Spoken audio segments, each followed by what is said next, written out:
Craftsman Days are here at Lowe's with big savings on the tools you need. Save $100 on the Craftsman V20 6-tool power tool combo kit, now at $199. No matter what the project is, Craftsman's high-quality, high-performance products empower you to build on. Stop by your nearest Lowe's store and check out the full line of Craftsman tools today. Valid through 6/18 while supplies last. Selection varies by location. Nats Chat is brought to you by Walters. Hey, join us at Walters for the first ever Nats Chat podcast party. We'll hang out, watch playoff baseball, chat about the Nats, and get to know fellow fans of the team. The event begins at 7 p.m. at Walters, just across from Nationals Park, on Friday night, October 14th. Swinging a drive deep left down the line, hooking toward the corner, and it is fair and gone. A home run for Mark Canha. A 3-run shot here in the bottom of the first inning. The 1-0 pitch. Breaking ball hammered to deep left field. Back Palacios to the track, to the wall, looking up, and it's gone. Long gone into the seats and left. A 3-run homer for James McCann makes it 9-0. Now the set. Here's the pitch. Swinging a tapper back to the mound. Rodriguez has it. He turns and whips a throw to McCann for the final out of the final game of the 2022 season. And welcome to Nats Chat for Thursday, October 6th, 2022, along with MASNsports.com Nationals insider Mark Zuckerman, who is at Citi Field in New York City. I'm Al Galdi, host of the Al Galdi podcast. They say that all good things must come to an end. What about things that aren't so good? Those things do end too. And the Nationals' 2022 season certainly falls under that umbrella. And that season, finally, mercifully, is over. The season ended in very fitting fashion. A 9-2 rain-shortened loss at the New York Mets on Wednesday night to conclude the single worst season that the Nationals franchise has had since moving to Washington, D.C. It's amazing how things can play out. This ended up being a Nats season that refused to end. The season that so many most wanted to end ended up refusing to end. This ended up being the very last game to conclude in Major League Baseball's 2022 regular season. This rain-delayed 9-2 loss at the Mets on Wednesday night. Mark, I can't get over that this game ends up being the last game of the regular season. I guess, though, it's appropriate given the way that this Nats season ended up going. Well, you want to save the best for last, right, Al? And clearly, this was the best game out there for anybody who cares about Major League Baseball to cling to before saying goodbye to the 2022 regular season. Everything about this was fitting. I mean, just think about the last week. There were rain issues pretty much every day for the last week, both in D.C. and in New York. There were 2 doubleheaders. There were postponements, rain-shortened games, rain delays, a whole lot of blowouts, and 5 straight losses by the Nationals to division opponents that are going to make, or that did make, the postseason. They really limped to the finish line. And while we did talk about, there was a stretch there about mid-August, mid-September, that they were playing much better baseball, better brand of baseball, much more competitive. They were actually beating some good teams. They limped down the stretch here, losing the last 5. 4 of their last 5 games, they trailed at one point by a score of 8-0 or worse. And the other one, they were trailing 4-0. So every game here down the stretch against the Phillies and the Mets, they were down, and they were down big. And it just underscored, really, I think, the biggest issue, biggest reason that they lost 107 games, and that is a starting rotation that does not resemble anything from what we grew accustomed to here between 2012 and 2019. If they are going to get this thing back in a positive direction, and there's a lot of different ways to do it, but it's clear they've said it's going to have to be through the rotation. That is priority number 1. How do you get a 5-sum of starters that actually gives you a chance to win and gives you some innings? Because they just did not get that at all this year. The numbers on this Nats season end up being jarring. So they end up being swept in 3 games at the Mets to end the season. The Nats over the 3 games got outscored 21-4. The Nats ended the season with the worst record in the majors, 55-107. The worst run differential in the majors, -252. And with a record against the National League East of 17-59. And to Mark's point about the starting pitching, and I mean, you talk about an exclamation mark on that. Erick Fedde was atrocious on Wednesday evening. 9 runs in 2 1/3 innings. He ends up finishing the season with an ERA of 5.81. This is a guy who threw 9 starts this year, had an ERA of 3.55. But the Nats for the season end up dead last in the majors by miles in starting pitching ERA at 5.97. The Nats this season ended up having 3 pitchers each make at least 27 starts. Each of those pitchers wound up with an ERA over 5. Patrick Corbin, 31 starts, ERA of 6.31. Josiah Gray, 28 starts, ERA of 5.02. And Erick Fedde, 27 starts, an ERA of 5.81. Boy, it feels like the days of Max Scherzer and Steven Strasburg and, peak Patrick Corbin and Jordan Zimmerman and Gio Gonzalez and Tanner Roark and Doug Fister and on we can go. Those days feel like a million years ago at this point with what was on display from a starting pitching standpoint this season. It really made so much of this so difficult to watch. And I think we realize now, maybe it took a while, but you realize just how fortunate we were to watch one of the best rotations, if not often the best rotation in baseball for years. And they have so far to go to get to that point. And the problem is it's not just where they need to go, but in this division, you gave the number 17-59 against the NL East, a .224 winning percentage, the lowest ever for any team within its division since divisional play began in 1969. And what's the biggest difference between the Nationals and the rest of the NL East? There's 2 biggest differences. The power offensively, we can get to that, but starting pitching. All 4 of the other teams finished with a starter's ERA in the top half of the league, and 3 of the teams, the 3 going to the playoffs, the Braves, the Mets, and the Marlins, who didn't make the playoffs, had top 9 rotation ERAs in baseball. The best path to success, it sounds old school, but it is true. You have a good starting rotation. You will give yourself a chance to win. You can make up for so many other things. The Nationals had far and away the worst rotation in baseball. And to think that that's where we'd be 3 years after Scherzer, Strasburg, Corbin, and Sanchez led them to a World Series title, that's pretty remarkable how far and how quickly that has all fallen apart. Yeah, I mean, you can look at that in a lot of different ways. I mean, we have harped on what is the number one reason for why the Nats are where they are: bad drafts, bad player development. But, you could sort of flip that around and say the Nats are lucky that they enjoyed the great starting pitching that they enjoyed for so long, because given the lack of success via drafting and player development, that success should not have lasted for as long as it did. And yet somehow it did last for as long as it did. And, this thing could have collapsed much sooner than it ended up collapsing.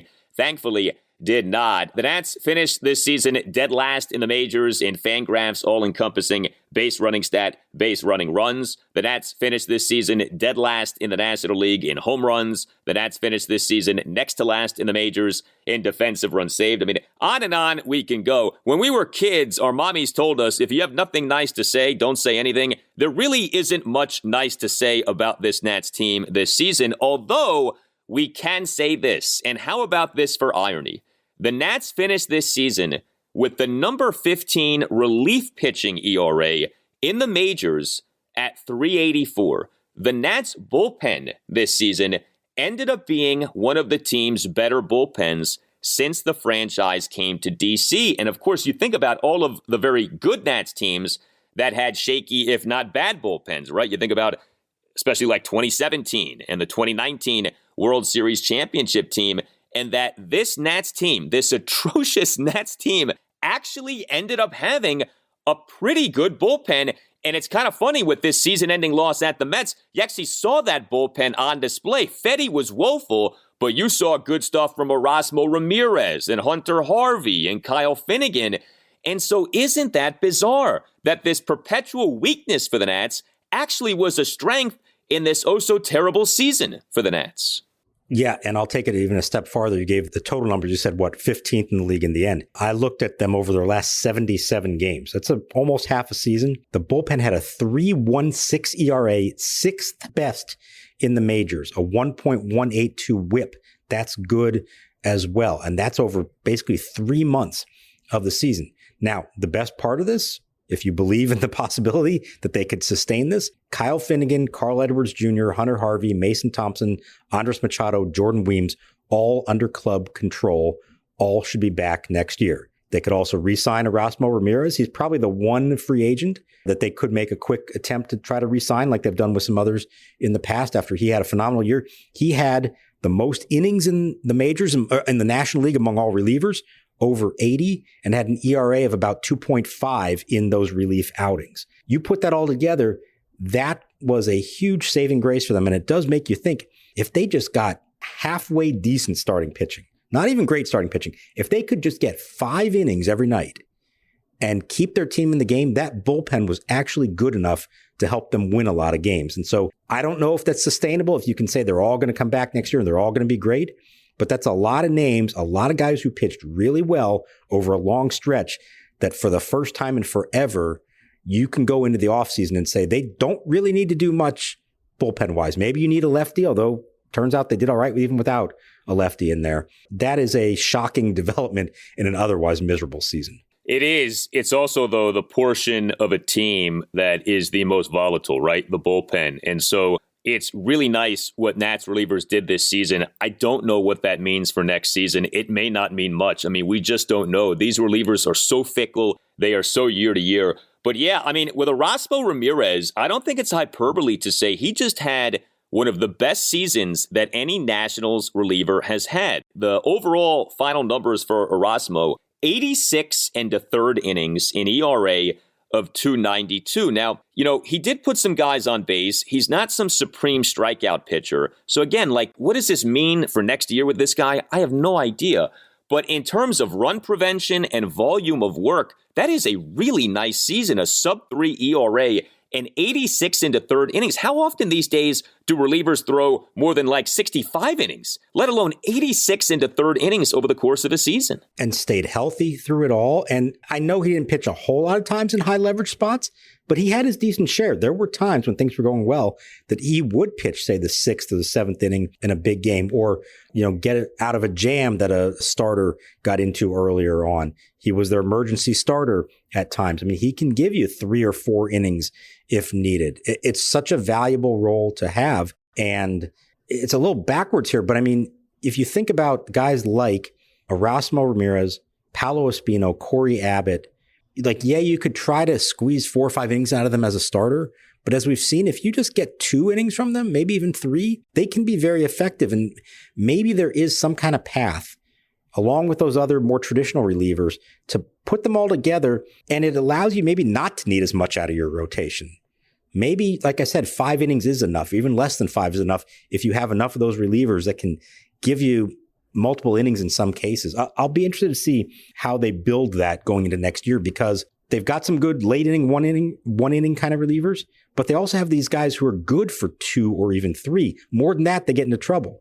So is there a way to piece together a pitching staff doing that if they don't think they have the arms in their rotation to compete? Yeah, well, I think you are seeing teams around the majors do stuff like that. I think you're seeing the traditional paradigm of pitching collapse, and I think you're seeing a lot of different approaches to pitching in Major League Baseball in 2022. And, that's why this thing of the Mike Rizzo time-honored philosophy of, you build it with starting pitching, I get that. That's awesome if you can do that. Good luck doing that, okay? Good luck developing a rotation to where you have 5 starters, each of whom you entrust start in and start out to give you 6 or 7 innings. Good luck doing that, okay? Let me know how that works out, especially with this team, which can't draft and develop a pitcher to save its life right now. I mean, that's the other part of all this.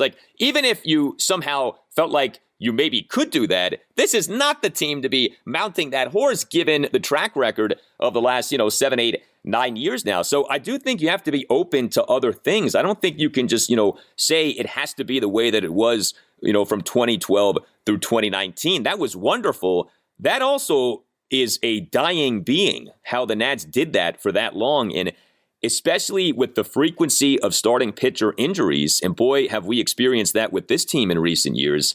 I don't know how realistic it is to say, we're going to rebuild the rotation to where it was as it was during the glory days. I think you have to be open to other ways of attacking starting pitching. Yeah, we do know that Mike Rizzo and Davey Martinez both still believe in the power of the rotation. Whether they can make that happen, we'll have to see. It's going to make for a pretty fascinating offseason, which, by the way, we are going to still have some episodes this offseason, right? As we discuss whatever moves they make along the way. We are. It was a lengthy negotiating process for you and me and Tim Shovers. It was not unlike the owners and the players during the lockout, okay? And things at times got a little contentious, if we're being honest. But yes, we struck a deal, and we are coming back for 2023. So we're super excited about that. And we will have off-season episodes as news warrants. Now, we have no idea what this Nats offseason is going to hold. I mean, this could be a very busy and eventful Nats offseason, especially if the team gets sold. This could be a nothing happening Nats offseason, especially if the team does not get sold. So I don't know, but I know that you and I will be talking, and I'm looking forward to that. And, we are so appreciative of everyone who has listened to this podcast and downloaded and subscribed to the podcast. And we're thrilled to be able to say we will be back for a season number 3. It is a remarkable thing. And, if I could take a moment here, we're talking about how far the franchise has fallen. Obviously, from the peak of winning a World Series in 2019 to now 3 years later, losing 107 games. And yet the interest in this team has not disappeared. We know it. We know the numbers. We know how many of you still listen to us every single day. And we can't thank you for that enough. It's because of you that we are going to be able to come back for a third season and continue to do what we love doing, talking about this team. Stick with us, stick with them. Hopefully 2023 brings some more interesting, some more competitive baseball from the Nationals, and in turn gives us some different things to discuss. Although if it doesn't, we will still find a way to share with you our thoughts on how things have gone, even when they don't go well. Hey guys, it's Al Galdi for Window Nation. Nat season is ending. The weather is getting colder, but Window Nation has a great way to help you stay warmer and more comfortable, and with incredible savings. Get 2 free windows with every 2 windows that you buy, plus pay nothing with no interest until 2025.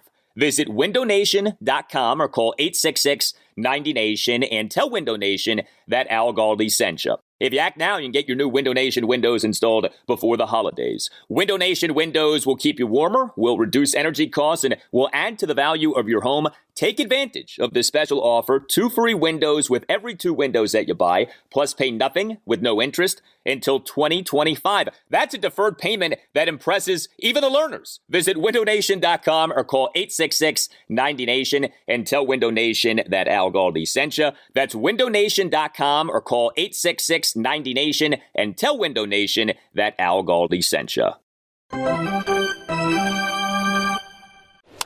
And the pitch swung on. Line drive through the hole. It's a base hit into left field. Up with the ball is Canna. He'll play it in towards second. And they'll be getting that baseball for Israel Pineda. That is his first major league hit. So with the potential sale, are you hearing anything? I mean, what is the word? There was the tweet from Barry Zerluga of the Washington Post back in July that there was a feeling that this thing was going to get done by like October, November, somewhere in there. We're not hearing much about a sale. That doesn't necessarily mean that a sale isn't imminent, but is there any kind of a sense of, is the sale going to happen this offseason, or isn't the sale going to happen this offseason? What I would say from what I've heard was that a few months ago, there was that kind of optimism that it could be done, maybe even by November when there are owners meetings. And since then, I've heard a lot less optimism about that happening. Doesn't mean it won't happen, but I think people who maybe assumed that would be the case are now on the fence, believing whether that will actually happen by then or not. And, think about it this way. You've got a group trying to sell a team, and rightfully so, trying to get as much as they can for it. Sports franchises are worth a whole lot of money, as we know. But they're also trying to sell this team at its lowest possible point. If they are asking for, let's say, 2019 prices in 2022, they may not find the takers that they want at that price. And the question then becomes, how desperate are they to sell? Are they willing to lower the price and take something less than maybe they thought they would get all along because they just want to get out? Or are they willing to wait this out a little bit, see if things improve? Maybe they do get a better offer if things look a little better with the team, if the TV deal gets a little bit more resolved. That's an ongoing, long-standing issue. I don't think this process has moved as quickly as maybe they were hoping it would, or as well as they hoped it would. Doesn't mean it still can't. Let's also remember, as we said all along, it's not as simple as whoever Mark Lerner wants to sell the team to, that's who he sells the team to. 23 out of 30 owners have to approve a sale. So they've got to be on board with whoever it is that they're trying to sell it to. And so I think the sense I get is that while it could still happen here within a few months, there is less optimism of that, and that there is a chance that this goes on into the offseason and maybe into 2023. Wow. Well, that would be tough, because I think everyone understands if the team is still owned by the Lerners this offseason, the team ain't going to be spending much money this offseason. Because if you're about to sell the team, why are you going to all of a sudden start making significant financial commitments with the team? Yeah, and I think the difficult part of all this, if Mike Rizzo knows, okay, this is happening in the next couple months and it's going to happen in November, even early December, that still gives him the opportunity to have a full offseason to try to go out and do whatever he thinks needs to be done. And if he has an ownership group saying, hey, you can spend this amount to go try to improve the team, he'll do that. But if this thing drags on, and even if they are sold, but if it doesn't happen until January, February, that's going to impact the offseason. There's only so much that Rizzo can do in that case. And so it's entirely possible they have a sale done before opening day next year, but that doesn't necessarily mean it's going to translate into money spent and a better product on the field right away. It could then take until the following year before they have the resources to go out and do things. And so if I'm Mike Rizzo, and he kind of cryptically talked about this the other day when we interviewed him, he's waiting to find out what those parameters are from ownership, while also knowing that that could change if the team is sold at some point. But there's a calendar to deal with here. Doesn't have to happen immediately, but I would say, December, by the time you get to the winter meetings, certainly by January 1st, if it hasn't happened by then, he's in trouble and not going to be able to go do what he might want to do. Yeah, I mean, there's so much to think about, because it's not just spending on players, and we know that can be fool's gold. That can not lead to any success, but it's spending on infrastructure. I mean, I think the Nats pretty clearly need to beef up, at the very least, their analytics department. They need to try to catch up to the state-of-the-art teams in MLB. I think that's one of the biggest reasons why they are where they are. So, is the new ownership going to be willing to commit to that? There's a lot to be thinking about here in terms of what you want from new ownership, and whether, obviously we're going to get new ownership. I think it's interesting, too, because you talked about the franchise being sold at a low point. It's certainly at a low point from a competitive standpoint. I wonder, though, the operating costs, in theory, are down, right? Because the payroll is down.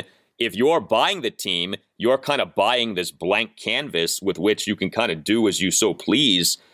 I don't know. Maybe a prospective owner would see that as a positive. And then, you throw into the mix that franchise values in general just keep ascending. So I don't know. Maybe you can get a price in 2022 equal to what you would have gotten in 2019, maybe even higher. I mean, I think it's always hard to predict these things. And obviously, if you have multiple people who are hot to buy the Nats, then that can drive up the price too. So it's hard to gauge this stuff, right? What's it going to go for? What should it go for? Will it go for what we think it should go for? It's always difficult to pinpoint that. And I tell you, with this process in particular, it does seem to be operating in secrecy. There have not been many reports out there. There have been a few things here and there about potential buyers. But in terms of where we are in the process, you're really not hearing or reading much. Yeah, and I think that is specifically the way the Lerners like to do business, as we've known for a long time. And just think about it. I mean, we don't have a lot of experience with this, not just the Nationals, but even around town. Ted Leonsis has owned the Caps and the Wizards for a while. Now Dan Snyder has owned the Commanders for quite a while. So I go back to 2006 when MLB was selling the Nationals, and that was a very different process because MLB, the league, owned the team, formerly the Expos, and set a price for it, and then said, okay, which of these 9 different groups are we going to sell it to? So those groups were not trying to outbid each other. They were trying to convince MLB that they were the best ownership group to get the Nationals. And ultimately, it was a local family, deep ties to the community in Mark Lerner and Ted Lerner and their family. And they've also made sure to bring in somebody with baseball experience in Stan Kasten to run the day-to-day operations. So those were the selling points, but it wasn't really about the price. We knew what they were going to sell for. And this was MLB's call, who they wanted to sell it to. This is totally different. This is the owners trying to get the best price they can, and MLB wanting to approve whoever it is. And so it's a very different process. And like I said, I'm not surprised that it's been secretive because we know how the Lerners operate. This has kind of always been their way. I remember back then there were a lot of leaks and groups wanting to get their names out there to let everybody know they were in on the bidding. You don't really see that as much here. And just because there are a few names we have heard publicly doesn't mean those are the only ones. You probably have others that are trying to keep it on the down low, don't want everybody to know they're involved, and could end up being the ones who get the team. Well, it is by far the number one storyline of this Nats offseason. And of course, it could end up taking us nowhere. I mean, we could have no resolution with it this offseason. We just don't know. But there is so much to be thinking about right now if you're a Nats fan. There is so much uncertainty right now if you're a Nats fan. But, that's part of what makes talking about this team so interesting. And we're thrilled to be able to say that we are going to continue to do that with you. We are also very happy to say that we will be hanging out with you within the next couple of weeks here. The first ever Nats Chat podcast party, Friday night, October 14th at 7 at Walters, right across the street from Nationals Park. The home base of the Nats Chat podcast is Walters, and so we'll be there on Friday night, October 14th, beginning at 7 o'clock, so we're very much looking forward to that. And like we said, episodes as news warrants. I guess in terms of what is in the immediate future of the Nats, what's kind of next on your radar as the Nats offseason gets going here? Honestly, it's probably the ownership question more than anything. There's not a lot of roster maneuvering to be done. They have some free agents, but it's not a lot of guys that you think they're going to be bringing back. The Nelson Cruz, Steve Cishek, Cesar Hernandez types. I think Erasmo Ramirez is the one you could see them maybe jumping on to try to do it. But so many of these other guys are still under team control. If they want, and I'm not saying it's the right way to go, but if they want, they can bring back the majority of this team next year and not have a whole lot of changes to it. You can argue whether that would be smart or not, but they could do that if they want. So there's not a lot of roster decisions in the immediate future. There are some questions once you get around to non-tender time in November and December.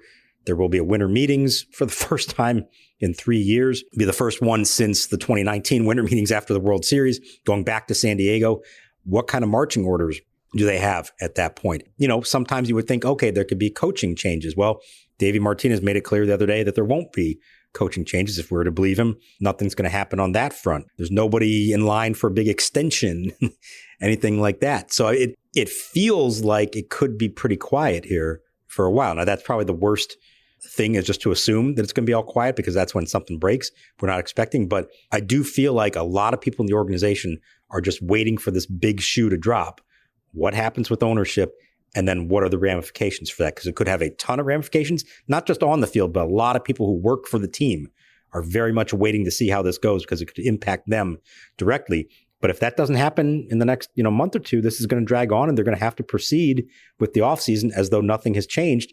And that's a whole different dynamic. And I don't know what the answer is, how they proceed if that's the case. Yeah, well, again, it matters a lot, and I certainly hope like heck the ownership thing gets resolved, because I don't think the Nats are going to get back to where we want them to be until you get that ownership in place and, you fix some structural things that need to be fixed. And, it's just, there's kind of like an overall thing of when you're owned by an entity that doesn't want you anymore, like that's not healthy, right? You want to be owned by someone who is into having you and into owning you and is, gung-ho about trying to make you the best version of yourself. And so hopefully we get that new ownership at some point this offseason, but as we have been saying, no guarantees. Well, we will continue to monitor the Nats. We will come out with sporadic episodes during the offseason. We will continue to welcome your feedback. You can tweet us at Nats_chat. You can email us, natschatpodcast@gmail.com. If you are interested in getting on board with the Nats Chat Podcast, email Tim Shovers about sponsorship opportunities. He can be reached at that